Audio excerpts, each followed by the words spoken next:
I made it. After years of late nights ramen dinners and crushing student debt, I finally landed my dream job as a senior software architect in Seattle. $240,000 a year.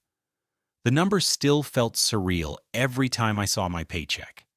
I thought this success meant I could finally give back to my family in Cleveland, help them live a little easier. I wanted to be the son who made it and lifted everyone else up. But somewhere between gratitude and obligation, helping turned into owing. The day I saw my dad's text saying my success meant I owed them everything I knew, something had to change. Before I tell you how a single envelope marked address unknown changed everything, drop a comment letting me know where you are watching from. And if you have ever felt taken advantage of by the people you love most, hit that like button and subscribe, because this story might just give you the clarity you need. Now let me take you back to where it all started to fall apart. I grew up in a small middle-class neighborhood in Cleveland, Ohio. My dad, Gerald, spent 30 years working at the same manufacturing plant, coming home every night with grease under his fingernails and exhaustion in his eyes. My mom, Patricia, worked as a receptionist at a dental office, her cheerful phone voice masking the fatigue that came from being on her feet all day. We were not poor, but we were not comfortable either. Every dollar had a purpose. Every purchase required consideration. I was the oldest of 3 kids. My sister Denise was 4 years younger than me, always the social butterfly who could make friends with anyone. My brother Kyle came 7 years after me, the baby of the family who got away with everything. Growing up, I watched my parents stretch every paycheck, saw the stress lines deepen on their faces when unexpected bills arrived.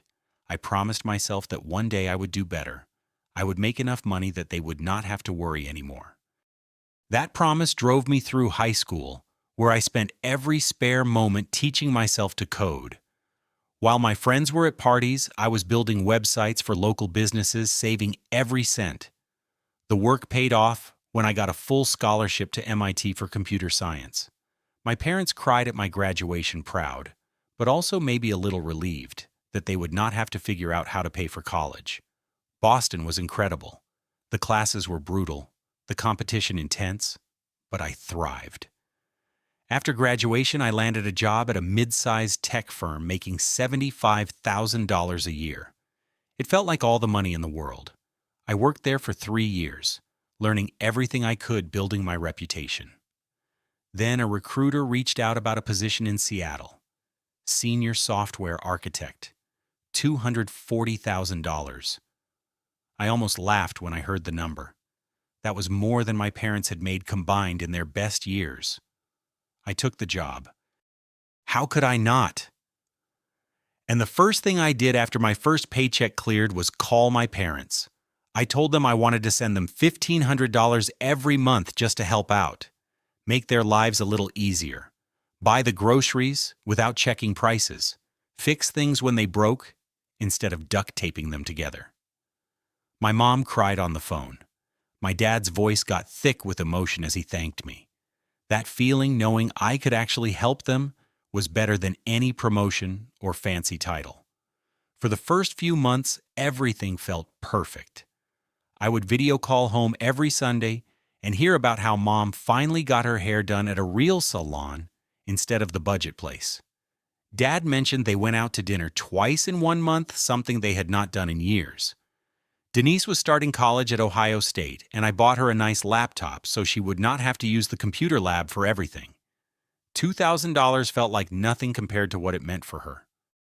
Kyle needed his car fixed, some transmission issue, and I sent $1,200 to cover it. Watching them receive help without the stress and struggle I remembered from childhood felt like I was rewriting our family story. But then 6 months in, things started to shift. It was subtle at first. Dad called on a Tuesday afternoon, which was unusual. He normally waited for our Sunday calls. His voice had this tone I could not quite place, somewhere between casual and urgent. "Your mother's car broke down," he said. "The mechanic says we need a new transmission. $4,000. He paused. "We could really use your help with this one." I felt a small twist in my stomach but pushed it aside. Of course I would help. That is what family does. I transferred the money that afternoon. 2 weeks later, Denise called. Her voice had that rushed quality of someone who had rehearsed what they were going to say. So my phone completely died, and I also need money for textbooks this semester. The school bookstore is crazy expensive. Could you send 3,000? I hesitated for the first time, but guilt immediately followed. She was in college, trying to build her future. How could I say no? A month after that, Dad called again. The roof was leaking, water damage in the living room. They needed $15,000 to fix it properly. I sat at my desk in my Seattle apartment staring at my bank account. In 7 months, I had sent home $28,000. That was on top of the monthly $1,500. I did some quick math and felt my chest tighten, but I sent the money. They were my family. I made good money. I could afford it. What I did not realize then was that afford it and should do it were two very different things. By month 10, my phone ringing with a Cleveland area code started to make my anxiety spike. It was never good news anymore. Never just calling to chat or see how I was doing. Every call was a need, a crisis, an expense that somehow always landed on my shoulders. My mom called about Dad's dental work. His insurance did not cover it, she explained. $8,000 for crowns and a root canal. When I asked why they could not use their savings, her voice went cold. We raised you for 18 years, Columbus. We sacrificed everything. And now you are going to question helping us when we need it. The guilt hit like a physical weight. I transferred the money and felt sick about it for days. Thanksgiving came and I flew home to Ohio. I had not been back since moving to Seattle, and part of me was excited to see everyone to be in my childhood home. But when I walked through the door, something felt off. The living room had a massive new TV mounted on the wall, 75 inches at least. In the kitchen, my mom was pulling groceries from bags expensive brands I knew she used to skip. She had a new designer purse sitting on the counter, the kind with the distinctive logo that cost upwards of $3,000. I tried to push down the uneasy feeling. Maybe they had saved up. Maybe they had gotten bonuses at work. But at dinner, when I complimented the TV, my dad just shrugged. We deserve nice things too, he said. You make so much money out there in Seattle, it is not like you will miss what you send us. The way he said it, so casual, so entitled, made my stomach drop. My mom nodded along. You have been so blessed, Columbus. The least you can do is share that blessing with the people who made you who you are. I did not know what to say. We were in the middle of Thanksgiving dinner, my siblings at the table, and I did not want to cause a scene. So I smiled and changed the subject. But that night, lying in my childhood bed, I could not sleep. Something had fundamentally shifted in how my family saw me. I was not their son anymore. I was their resource. After Thanksgiving, the requests became constant. Denise wanted money for a spring break trip to Miami with her friends. $2,500. When I suggested she get a part-time job to save up, she sent me a paragraph-long text about how I was being selfish and clearly did not care about her happiness. Kyle, who was 16, wanted a gaming computer. $3,200 for top-of-the-line equipment. Dad started saying the electric bill was too high every month and needed $600 to cover it. Mom wanted money for hair appointments and nail salons, $400 monthly for maintenance. I started saying no. Not to everything, but to the requests that felt excessive. And every time I did, the response was the same. Disappointment, guilt trips, accusations of selfishness. Denise sent angry texts calling me heartless. Kyle stopped responding to my messages altogether, but it was my dad's reaction that hurt the most. He would call, and his voice would be cold, distant. We sacrificed everything for you, he would say. We worked ourselves to the bone to give you a good life, and now you act like we are begging. I tried to explain that I had already sent them over $70,000 in 18 months, that I had my own bills, my own life to build my own future to save for. But every explanation was met with the same response. You do not get to decide when you have paid us back. As long as you are making that kind of money, you owe us. March of the following year brought everything to a head. Dad called on a Saturday morning. He wanted to renovate the kitchen. New cabinets, new appliances, new countertops, the whole thing. $50,000. When I said no, when I finally put my foot down and said that was too much, that I could not keep doing this, he exploded. Your own life. Everything you have is because of us. We fed you clothed. You put a roof over your head for 18 years. You think you did all that yourself? I stayed calm, or tried to. And I have sent you over $70,000 in 18 months. That is more than enough payback for raising me, which, by the way, is what parents are supposed to do. You chose to have kids. I did not ask to be born, owing you a debt for the rest of my life. He hung up on me. Just a click and silence. 20 minutes later, my mom texted, "Your father is right. We gave you life. The least you can do is take care of us now that you can afford it." Then Denise chimed in. Then Kyle. A group assault of messages telling me I was ungrateful, selfish, heartless, that I had forgotten where I came from. I sat in my apartment staring at my phone and felt something crack inside me. These people, my family, did not love me. They loved what I could provide. They did not see me as a person with my own needs, my own dreams, my own life. They saw me as an ATM with an unlimited balance. And the worst part was realizing that as long as I stayed within reach, this would never stop. They would bleed me dry and feel justified doing it. The next week, I received an email that changed everything. It was from a furniture store in Cleveland, a bill for $12,000 for a new sofa set and dining room furniture. Shipping address was my parents' house. Billing name was mine. I stared at the screen, reading it 3 times before the reality sank in. I called the store immediately, my hands shaking as I dialed. The customer service representative was friendly, cheerful even. She confirmed that yes, Gerald Reynolds had come in 2 weeks ago and opened a credit account in my name. He had my social security number, my Seattle address, everything needed to make it look legitimate. The furniture had already been delivered. I asked how he got my information. She could not tell me, but I knew. I had given it to them years ago for tax documents, for emergency contact forms, trusting them because they were family.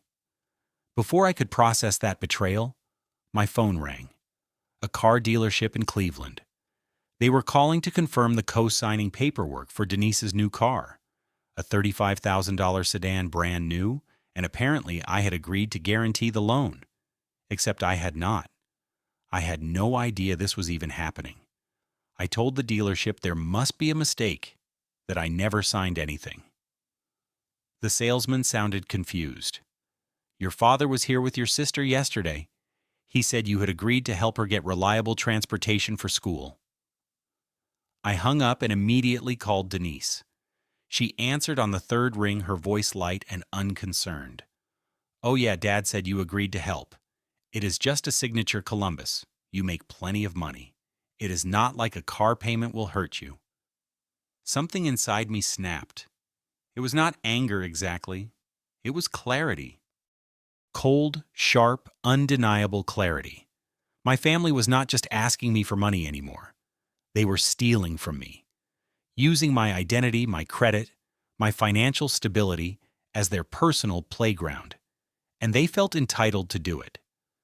I spent the next week in a haze of phone calls. I contacted a financial advisor, explained the situation, asked what I could do to protect myself. I talked to a lawyer about fraud and identity theft. Both gave me the same advice. Cut them off completely. Document everything. File police reports if necessary. But more than that, they said you need to create distance, physical distance. That night, lying in bed, unable to sleep, I made a decision. I was going to leave Seattle. Not because I did not like the city or the job, but because Seattle was still too close. It was a 3-hour flight to Cleveland. My family could still show up at my door if they wanted to. They could still find me, pressure me, manipulate me in person. I needed to go somewhere they would not follow. Somewhere far enough that dropping by was not an option. I started looking at job postings on the East Coast, but then a recruiter contacted me about a position in Austin, Texas. Same role, similar pay. Great company culture. Austin was 1,000 miles from Cleveland, far enough to make visiting inconvenient, far enough to make me feel safe. I took the interview. 3 days later, they offered me the position. I accepted without hesitation. The next 2 weeks were a blur of careful planning. I opened a new bank account at a different institution, one my family had no connection to. I changed my phone number and only gave the new one to my closest friends and my employer. I contacted all 3 credit bureaus and put a freeze on my credit so no one could open accounts in my name. I closed every credit card, every account that my family might have information about. I found an apartment in Austin through a property management company and signed the lease online. The address went nowhere except to my new employer and the post office for mail forwarding. Then came the hard part. I sat down and wrote an email to my entire family. I rewrote it a dozen times, trying to find the right words. In the end, I kept it simple and direct. I cannot continue to financially support the lifestyle you have become accustomed to. Over the past 2 years, I have sent you over $90,000.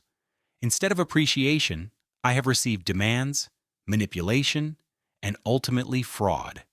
Dad, you opened a credit account in my name without permission. Denise, you tried to make me co-sign for a car I knew nothing about.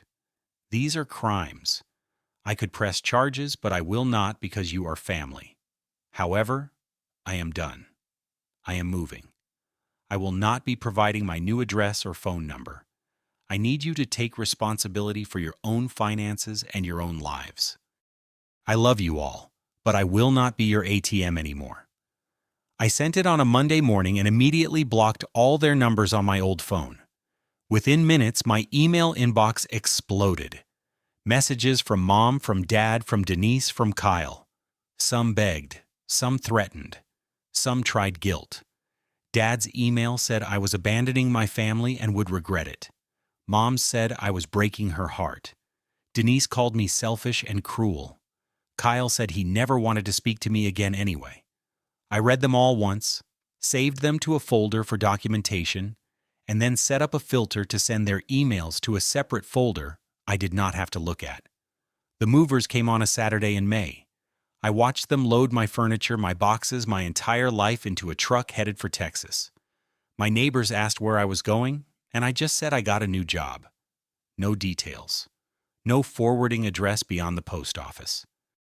By Sunday evening, I was in Austin walking into my new apartment, feeling lighter than I had in 2 years. But the real moment of freedom came 2 months later.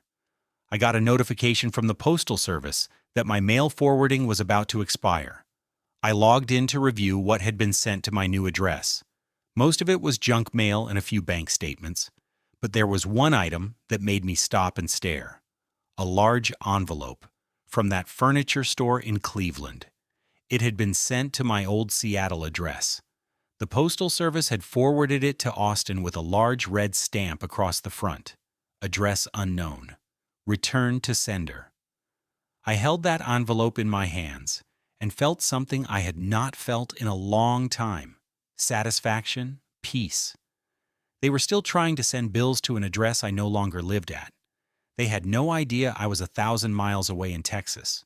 They could not reach me, could not guilt me, could not manipulate me. I was finally, truly free. 6 months into my life in Austin, I barely recognized myself. The constant anxiety that had become my baseline in Seattle was gone. I was not waking up at 3 a.m. worrying about which family member would call with a crisis next. My bank account was actually growing instead of being drained every month. For the first time since landing that high-paying job, I was able to save, to invest, to plan for my own future. Work was going well. My new team respected my skills and my boundaries. Nobody asked about my personal life beyond normal, friendly conversation. I made friends with people who wanted to grab coffee or see a movie, not people who wanted something from me. It was refreshing in a way I had not anticipated. One of those friends introduced me to Madison, a third-grade teacher who made $55,000 a year and was more financially stable than my entire family combined. She was smart, funny, and most importantly, she never once asked me to pay for anything beyond my fair share. On our third date, when the check came, she immediately reached for her wallet. When I offered to cover it, she smiled and said, "How about we split it? I make my own money." That simple statement almost made me emotional. I found myself thinking about what normal looked like, what healthy relationships looked like. Madison would talk about her family, about Sunday dinners with her parents, and game nights with her siblings, and I realized that none of her stories involved money. They just enjoyed each other's company. They supported each other emotionally, not financially. It was such a foreign concept to me now that I had to actively remind myself that this was how families were supposed to work. After 6 months of radio silence, I unblocked my family's emails.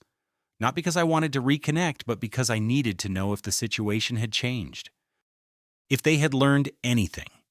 The first few emails were exactly what I expected. Angry messages about how I had abandoned them, how I was selfish and ungrateful. My dad's emails were full of blame and accusations.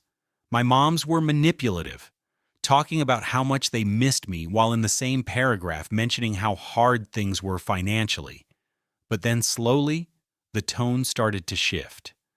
3 months after I left, Denise sent an email that was different.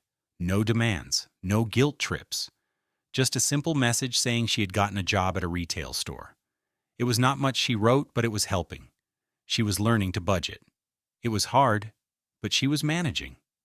I did not respond, but I felt something that might have been pride.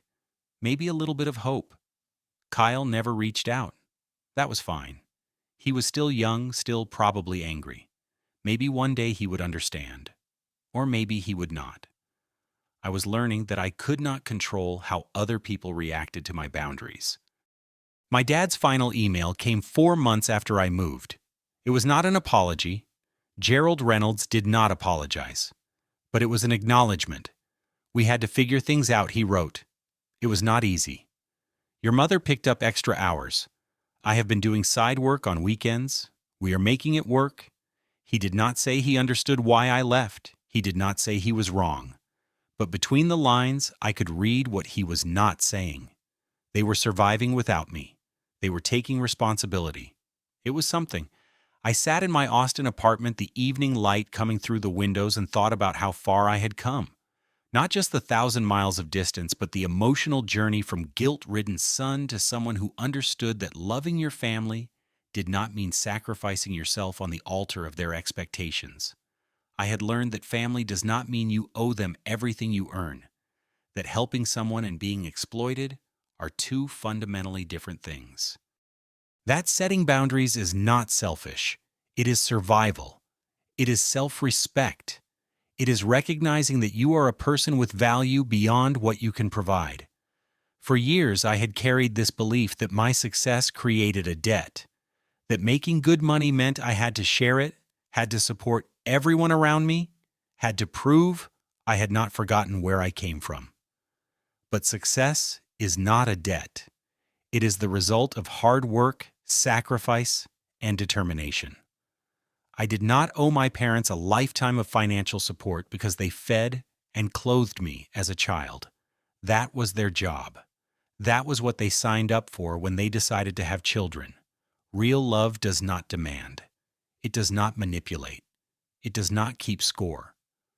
My family had turned my love into leverage, my success into obligation. Moving to Austin, creating that 1,000 miles of space, was not me running away. It was me choosing peace over guilt. It was me choosing my future over their expectations. It was me finally understanding that I mattered too. I thought about that envelope with address unknown stamped across it, in a way that was the perfect metaphor for what I had done. I had made myself unknown to the people who only valued me for what I could give them. I had erased myself from the place where I was seen as a resource rather than a person, and in doing so, I had found myself again. Madison asked me once why I never talked about my family. We were having dinner at her apartment, and she had just gotten off a video call with her parents. I hesitated, not sure how to explain without sounding bitter. Eventually, I told her a condensed version of the story. She listened without interrupting, and when I finished, she reached across the table and squeezed my hand. "That must have been so hard," she said. "But you did the right thing. You cannot set yourself on fire to keep other people warm." I had never heard that expression before, but it hit me like a revelation. That was exactly what I had been doing, burning myself down to keep my family comfortable. Now, sitting in my living room in Austin, I felt genuinely content. My savings account was healthy. My credit score had recovered from the damage my father's fraudulent account had done. I had friends who liked me for me. I had a girlfriend who valued partnership over provision. I had a job I enjoyed without the constant stress of knowing my paycheck was already spent before it even hit my account. Did I miss my family sometimes? I missed the idea of them, the version of them that existed before money poisoned everything. I missed Sunday dinners and inside jokes and feeling like I belonged somewhere. But I did not miss the anxiety. I did not miss the manipulation. I did not miss being seen as a wallet instead of a person. Looking back now, I can see the whole journey with clarity. I can see how my desire to help morphed into obligation, how obligation became exploitation, how exploitation almost destroyed me financially and emotionally. I can also see how making the hard choice, the choice that felt selfish and wrong at the time, was actually the most self-respecting thing I could have done. They say blood is thicker than water, but I learned that sometimes you need to thin it out a bit to breathe again. And if creating 1,000 miles of distance was what it took to find myself to build a life based on mutual respect rather than financial obligation, then it was 1,000 miles well spent. Every single one of them. Have you ever had to set boundaries with family members who only saw you as a source of money or support? Drop your story in the comments below. I would love to hear how you handled it. And if this story resonated with you, hit that like button and subscribe for more real-life experiences about setting boundaries and choosing yourself. Share this with someone who might need to hear that it is okay to put themselves first. Thank you for listening to my story, and I hope it gives you the courage to create whatever distance you need to protect your peace. Take care of yourselves out there. And remember that your worth is not measured by what you can give others, but by how well you take care of yourself first.